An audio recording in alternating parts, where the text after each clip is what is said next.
Our next speaker shared with me that what inspires her is the desire to change the world. And she does that through bringing color to our public spaces.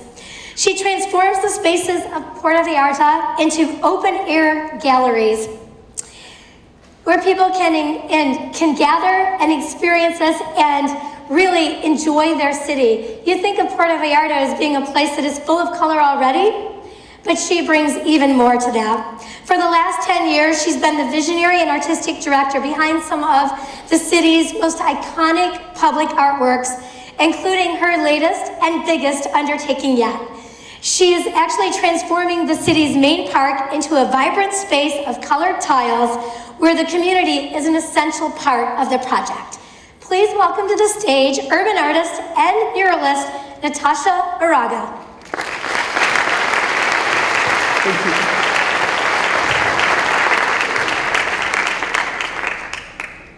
So it was 1982, Saturday night, and I was born out of my mother's belly. And that's when it all started. I grew up with a Mexican mother, Chilean father, and they always taught me and encouraged me to do whatever I wanted. They always told me I was capable of anything. So I grew up and I believed them. And I think that's one of the main things that got me where I am right now, doing what I really love. I grew up in California until I was 8. At 8 years old, my parents decided to give us a more Latin-based education, so they took my brother and I to Mexico. We lived there, obviously. We lived in Mexico. My parents suddenly divorced.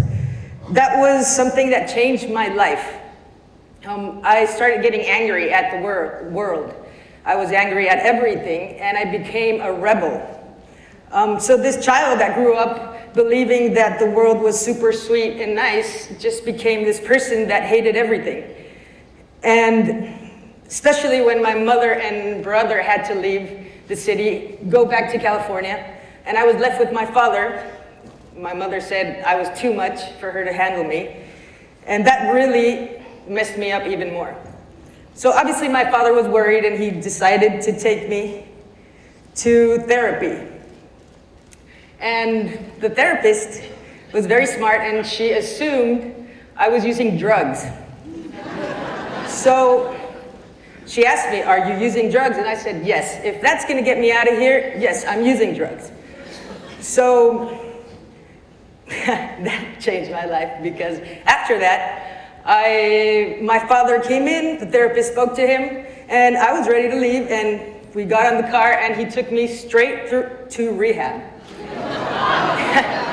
So obviously I was underage, and he decided what to do with me. So he left me there. When I was talking to everyone in there, I said, no, I was lying. And as we all know, denial is the first step of addiction. So I was in there for 1 year and 8 months. And I can honestly say that changed my life in a very good way, because I was going through the wrong path. I considered myself very intelligent, but that intelligence was going towards something that was very negative. So that helped me, because it was therapies all day. They had like this big schedule. Oh, so then after I was out of rehab, I started living by myself when I was 15, and I lived in different parts of Mexico and the States until I was 21.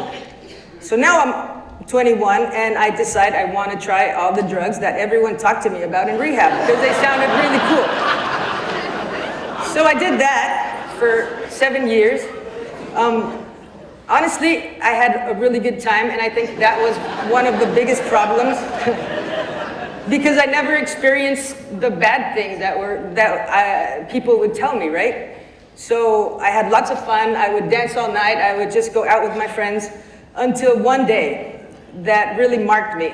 I was super high, and I just died. I literally died. I saw my body on the floor. I was over here, I don't know, like a ghost or something. And I remember just asking the universe to let me come back because I had lots of things to do. I had no idea what, but I didn't want to die. So after I came back, I decided I had to stop. So that's where my life actually took a big change. And it all started in a trip I did to Barcelona. I grabbed my bag. I had 26 euros per day to spend on food and wherever I was going to stay. And I took the adventure to Europe for 6 months. The plan was living in Germany for 5 months and learning German. Life is too short to learn German, so I just moved on. And I traveled the whole, 17 countries in 1 month. And when I got to Barcelona, I discovered Gaudi's work. And that was really awesome. The moment I got to Parque, I just felt like it was something I could do. You had to break things. You had to, it didn't even have to make sense. It was just like pieces all over, and it made a big difference. It was filling spaces with color. So I went back to Mexico, and it took one guy to believe in me. And this guy was Eric Wichner. He was one of my best friends, and he became my sponsor. He's from Philadelphia, and he told me there was a guy that did a whole bunch of murals in Philly, mosaic murals, and he gave workshops. So if I got a scholarship to go do that workshop, he would pay for my trip. So I did that, and I was with him for a week. And he literally made me carry buckets of cement for a whole week at 5 in the morning, freezing in Philadelphia. And I was kind of upset because I was like, I need to learn. But actually, what he was teaching me is that if I really wanted to do this as a living, that's what was going to happen. I was going to have to carry a whole bunch of really heavy stuff all my life. And it worked out. So I did that workshop in 2007, and then I came back and I was ready to do my work, and I opened a restaurant, which was very stupid. See, my family on both sides, they all own restaurants. I've worked with them many times. So it was obvious to me that, well, that's what I've learned. That's what I need to do. And I had it for 2 years, and it really sucked. And then I decided, it was August 2011, and the world was going to end in 2012, according to the Aztec calendar, and I had 4 months to actually do something with my life. So I closed the restaurant, and I started my first wall. First, I had to get the permits, so I went with the guys, I got the permits. I honestly didn't think they were going to give them to me. I had no curriculum or anything. He gave it to me, and then it took me a month to actually start the wall. It was a 1,700 square feet wall. I had no idea what to do, and I had 20,000 pesos in my pocket. That's like $1,000. I just bought material, and I started. I had no idea how it was all going to come out.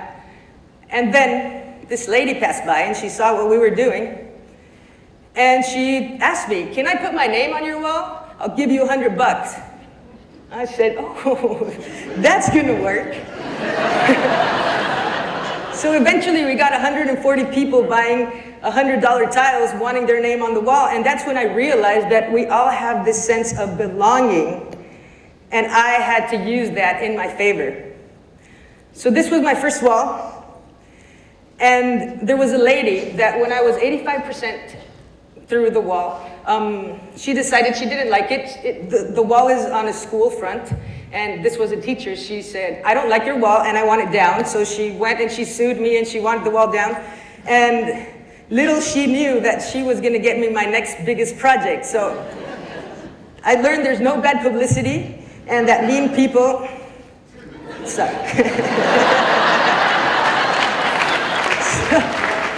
This was my second wall. It's a huge wall. It took me 2.5 years to complete.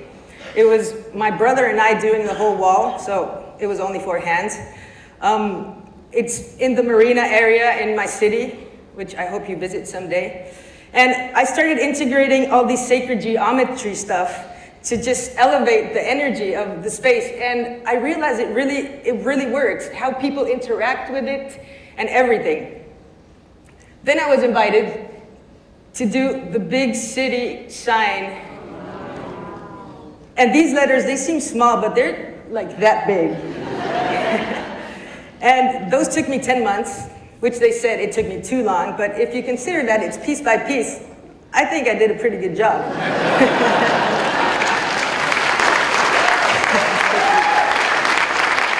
So after this project, which was pretty cool, I decided to do the park that I'm doing right now. So this is the main city's park, and it was in my head since the first time I started doing my wall. And this is where my stubbornness actually paid. I presented this project to the same people 2 times, and they said no. So the 3rd time, I presented it to the same people and the same project, and they actually got up and they started clapping and saying, "What a bright idea." And I never understood, but I believe that there's always the perfect timing. So this is what I'm doing now. I've been able to build this park, integrating the whole community. So all these projects have been funded by myself, well, obviously with the help of the community, by inviting them to put their customized tiles. And this time, we're doing workshops. So basically, people pay me to work, which is really cool. This is a park that's a whole block. We're integrating and reshaping the whole thing. This used to be a place where lots of addicts, like my ex-self, and lots of bums and stuff, and people would just pee there or just like use drugs. And it was a very unsafe place. You wouldn't feel safe walking there at night. But now everything's being transformed. We have all the areas that are being reshaped. I actually have that tattoo because I really like it. And that is an Om sign, or it's also the bay where we live. We have mountains and we have the little bay, and it all has a meaning really. And it all has symbolism hidden behind it. So I found that color has energy, the symbols have energy, so it really makes a difference. And this is part of the workshops that we give, where we integrate everyone. I don't know if anyone's been to Vallarta, but it's a really cool town. It's right there, and it's paradise. And that's kind of it.